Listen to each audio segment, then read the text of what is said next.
So as I was sitting there earlier, and they chose funding, I didn't even think I was going to be here, so this is probably an unprepared speech, but it's fine. I also do appreciate the opportunity to come here and actually speak about funding. I think that's something that a lot of entrepreneurs struggle to incorporate into their businesses. And I'm talking about even businesses that are doing well, that produce cash flow. And one of the things we discussed about funding being a barrier or being a challenge for a lot of entrepreneurs is compliance. So sometimes you get a guy, girl, woman, comes up with an idea. It's time for him to get funding because the demand is high. What happens is he would go to financial institutions, which is what I'm going to define now and give you guys just a bit more of what we did in our little time of doing research. So you're not compliant because you've been using your personal account. So a lot of entrepreneurs then need to go and register accounts, right? So these are some of the things that entrepreneurs just go through as challenges, like especially emerging entrepreneurs. Another problem we spoke about was CIPC, so company registration.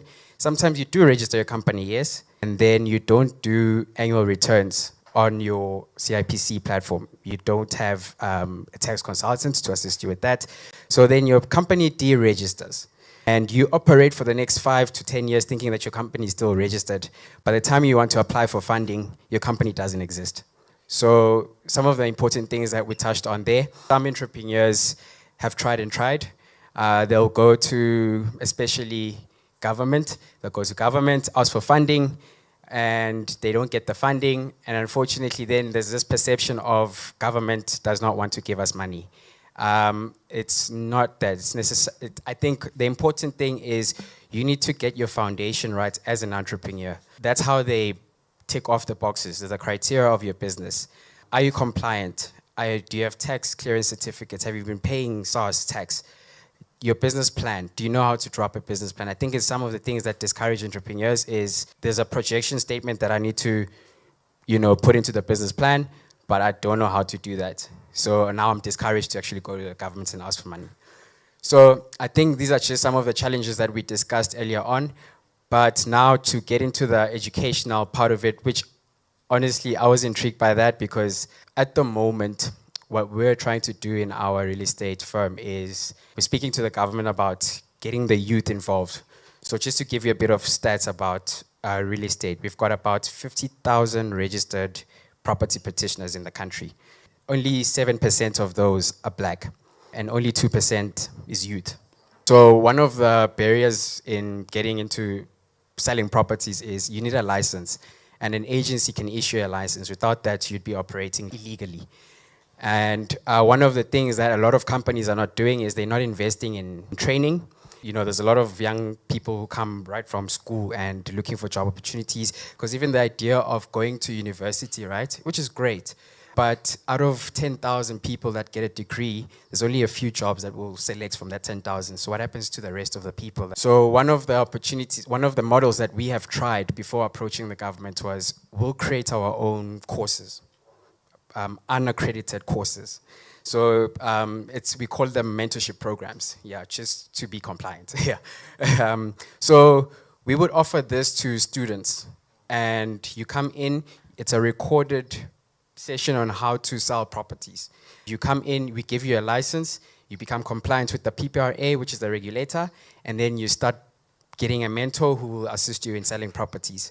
So 6 of the people that are in our firm, they've all made over 100,000 each, right from school, just selling properties. And these are people with no skills. These are people with no work experience. These are people who are just driven by hard work and opportunity. That was basically our proposal then to the government is Services CETA, which is a funding institution.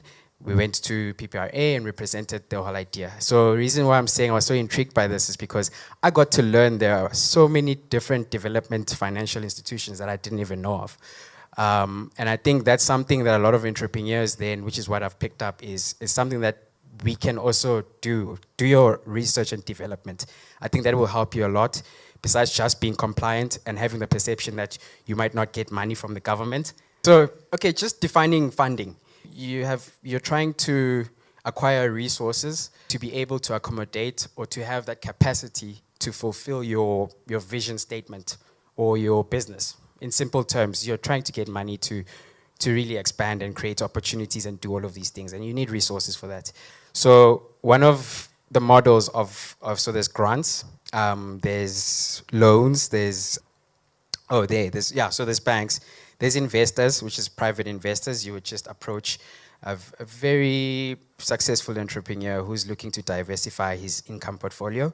You would reach out to that particular individual and ask them to assist you. In a case where you're looking for a private funder, you're most likely going to give up a stake of your company. Then we've got family and friends, stockfels, crowdfunding.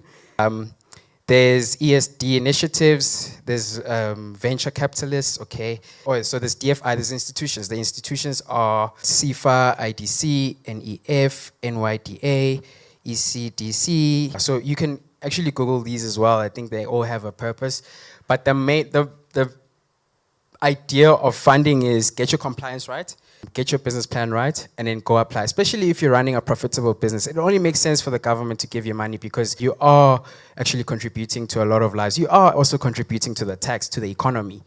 So just to touch the last one on funding is bridging finance. A lot of property owners would get into trouble, right? Financially, just as an example, with the banks or whatever, or they need to sell their properties. So some people are not able to sell properties because they are owing municipality like an X amount, which they can't pay off. So one of the things that bridging finance helps with is you can actually sell the house, get an OTP, go to bridging finance, a financial institution, ask them to deduct money on registration. You can sign a simple deal like that without having to go to a bank and submit your 3 months, bank statements and go through the entire process. So the same way with entrepreneurship. If you have a PO, a purchase order, or anything of some sort that you have an agreement and you know it's going to pay out, I think there's another way of getting funding. Thank you, guys.